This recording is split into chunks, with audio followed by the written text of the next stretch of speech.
So I'm here with Eddie Ramos, and he has a very amazing story. If you would have actually checked the Spartan Facebook page right around the time of the World Championship, tell everyone what you did. I rode my bicycle from Fort Wayne, Indiana to Lake Tahoe, California. It took me 25 days to get there. It was very painful and very fun time though.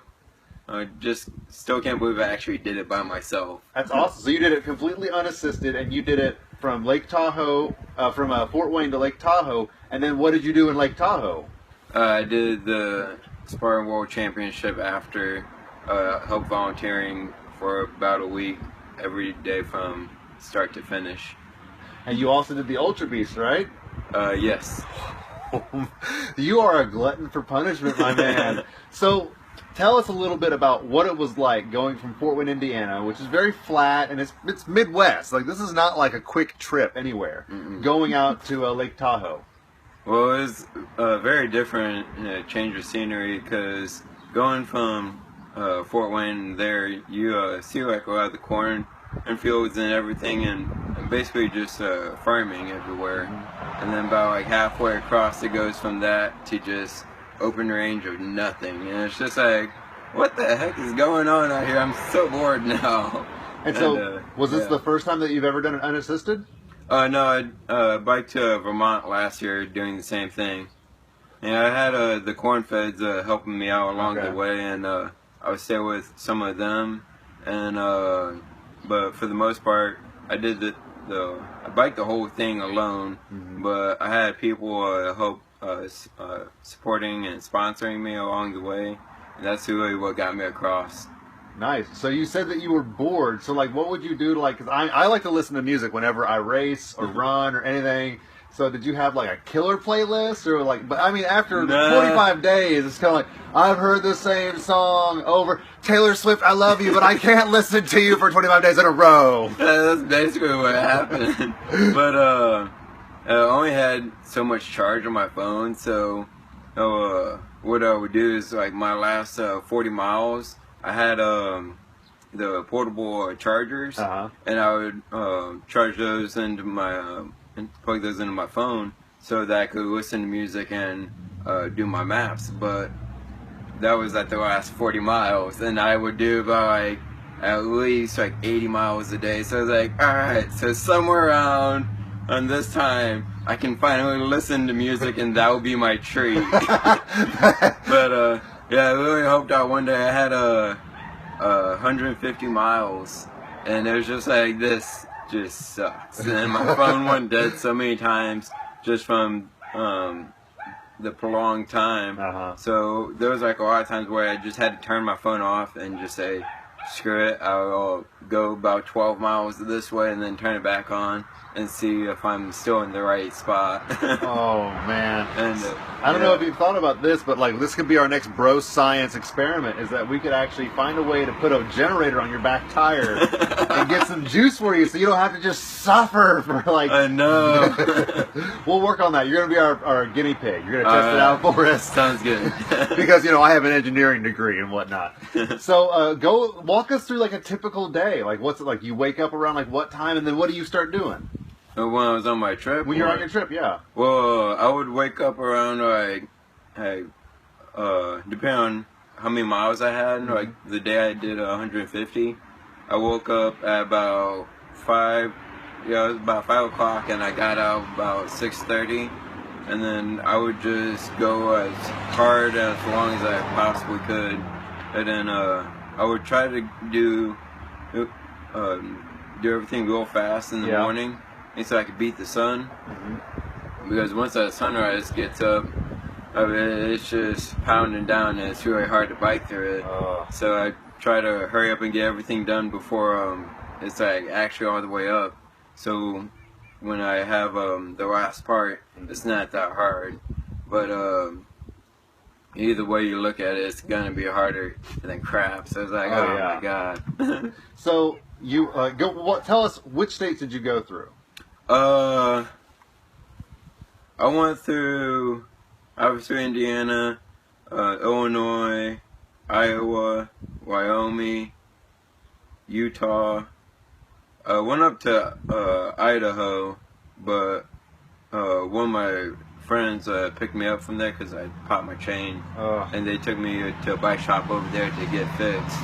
And Nevada and California. Now, which one of those was your most favorite state, besides Indiana, of course? Oh, yeah. And your least favorite? Oh, well, my least favorite, hands down, is Iowa. I never want to see Iowa ever again. If you thought there was corn in Indiana, there's way more corn in Iowa, right? Well, it wasn't just that. It's, my first day going across, it was just really hot and not much to see. And then my second day, it was still super hot and just gravel roads. I did about 250 miles of gravel road and absolutely no road. And it's just like, what the hell is this? I was like, I want to see asphalt. I'm not built for gravel roads and all this stuff. I'm a city boy and I know it. I was talking to this one guy, he's like, well, gravel roads help build character. I was like, trust me, I got enough character to spare. Yeah, you got plenty of character if you've done this multiple times. Yeah, but my favorite one going through was Nevada. Nevada? And just going through all the hills. I was going down Immigrant Path, and I was coasting down it going about 30 miles an hour, and I was like, well, let's see how fast I can go. So I started just pedaling my heart out. And I got up to 65. Nice. And I just I locked my arms. I'm just thinking, don't fuck up, don't fuck up, don't fuck up. It's like, you hit just one little thing, you're off way somewhere. So it's just like, all right, just look forward and make sure you don't hit anything. And then I got to Reno, and I had a blast in Reno. I had a blast in Reno too. We all did. So I thought personally that California would have been your favorite state. It's like, I'm here, yeah, it's over. Yeah, but it's such too. a small little segment when you get across that state line. It's like, oh well, now I'm just in. Yeah, it made me mad when I crossed the state line. There's no "Welcome to California" sign because I wanted to do like a big hurrah and everything. No, there was just the agricultural stop checkpoint where it's like, do you have any fruits and vegetables? There was nothing. I got to. I didn't realize I was in California until about 12 miles after, because I'm thinking, and my GPS told me like 10 miles, and either I've passed 10 miles or this is the longest 10 miles I've ever done. Good job, Schwarzenegger. Good job leaving those signs off there. I know you're not governor anymore, but I blame you. So, tell us a little bit about you. So you are a delivery person for Jimmy John's, right? Yep. So you spend a lot of time on your bike besides just, killing yourself for 25 days. Yeah. So and because we live out in Fort Wayne, or, I'm from Indianapolis, so we get some pretty nasty weather out here. Yep. We don't have the luxuries of nice weather like certain people get in Texas. Isaiah Vidal. But no offense, I know. Believe me, I want to live in Texas because it's nice out there. So tell everyone, do you bike year round, or is this kind of like a seasonal thing? I bike year round. I don't own a car, and I really didn't feel like paying for insurance and gas and all of that. So it's like, hey, I like biking and it's really healthy for me, so let's just do that. And I started working at Jimmy John's because I lived on the north end of town. All my friends who lived on the south. So I would bike 14 miles every day. I had to go see them, and I passed Jimmy John's, and the manager was like, you always bike through town? I was like, yeah, I know this whole city like the back of my hand. He's like, you want a job? And I was like, doing what? He said, basically getting paid to work out. I was like, and you got my attention. And so I've been doing that for about just over 3 years now. And it's been a lot of fun. I wake up every day at 8 o'clock, going to work at 11. And I do about 20 miles a day just for Jimmy John's. And do that until about 2:30 and get off. And during the summertime, I'm a coach for Southside Cross Country. Oh, nice. So I'll get off of work there and then come home for about an hour and then go over to Southside and get ready to coach. And I'm assistant coach, but it's a lot of fun. And then during the wintertime we have track conditioning, and I just switch over to that. And it's funny because at my workout, everyone's like, "Can you take some hours? Can you take some hours?" I'm like, "No, man, I got meet today." Like, you always have me. I was like, "Yeah, that's because I'm a coach. I got to be there." So it's like really awesome that you do this stuff and you still give back to the community. Now I wonder, does Jimmy John's give back to you? Because I noticed that when you finished the Ultra Beast, you were in a Jimmy John's cycling jersey. Yeah. So did they ask you, or you just do it on your own volition? Well, I started doing it just because as when I was doing my bike trips, I wanted to have a biking jersey. So like my only jersey is Jimmy John. So I started wearing that, and then my boss asked me if I would race in the jersey. I was like, yeah, I can do that.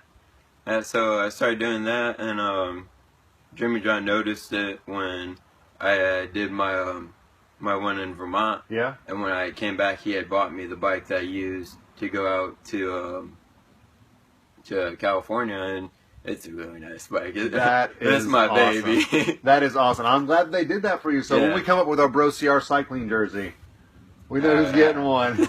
Sweet. So excellent. And so Eddie, one of the most important things that we ask everyone whenever we're finishing an interview is, like, you've done amazing, remarkable things. Have you ever overcome any personal obstacles to do this, or was this just something like, what kind of got you into like doing this? This is a very extreme thing that you do, deciding to like ride cross country. Like, what made you like want to start doing that to begin with? Well, what made me want to do cross country bicycling was when I found out about my first Spartan race. I found out that it was about 100 miles away, and I was like, well, I don't know anyone who would just want to drive me 100 miles, so looks like I'm gonna bike it. And I've never done anything over 30 miles at that time, and I only owned a mountain bike. And so I was like, well, I better either get really good on that or find money to get a proper bike, but that didn't happen. So I rode my bike 81 miles, and me and my mom have a thing set up where she would go to work and I would ride, and she would catch up with me and take me the rest of the way. And I did that because I was telling everyone, hey, I'm thinking about doing this, and they're like, you can't do that. How you can't do that? Like, don't tell me I can't do something. That's the best motivator. And, so that's how I feel myself, is when people say I can't do something or it's never been done before. Like, well then, and I'm gonna go do it. And I was watching this video by Arnold Schwarzenegger who said he loves it when people say it's never been done before. And so like, well, if it's never been done before, then I'm gonna do it. I'll be the first one to do it, and I can wear that as my honor. Absolutely. And so that's what I love doing, and it just makes me so happy when people say, hey, no, it's not possible. Or like, hold on a second, I'll be back. 25 days later, I proved you wrong. No, Yeah.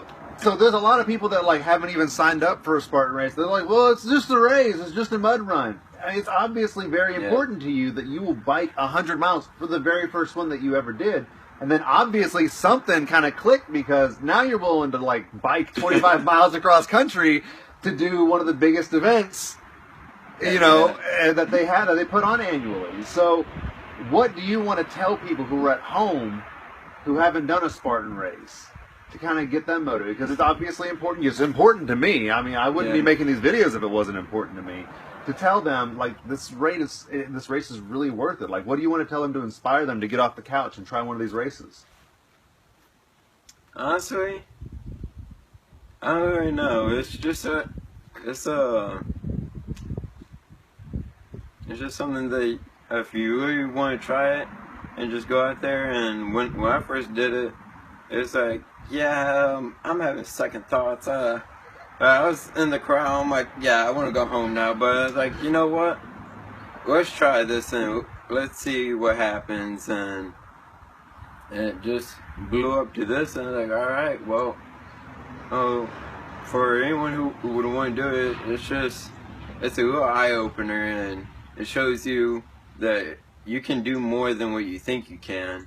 And because, as honestly, if you 3 years ago you would have told me I would have been doing all this, I would have laughed in your face. But yeah, good joke. Anything's possible. Yeah, just anything is possible as long as you don't listen to the naysayers. Just listen to yourself and just go off that. Or in Eddie's case, you listen to the naysayers and you let it give you some fuel. Oh yeah, I forgot about that. No, I mean, that's a good point. Yeah. Like, there are times that I'll be in a race and I'm like, what am I doing here? Yeah. But then when you cross that finish line, I mean, that's why the slogan was, you'll know at the finish line. And you're right. Like, when you finish that race, you're just like, wow. It's like an eye-opening experience. And, like, Eddie is just one of the people that it has inspired him to go out and do amazing things that people have told you are impossible. Yeah. You proved them wrong. And that's the best thing that I think that you love to feel that way whenever you vindicate yourself. Like, yeah, it can be done. And I love that you get to do it, too. Yeah. And that is why Eddie is this week's BROCR hero. Awesome interview, man. Thanks. I love it. I love it.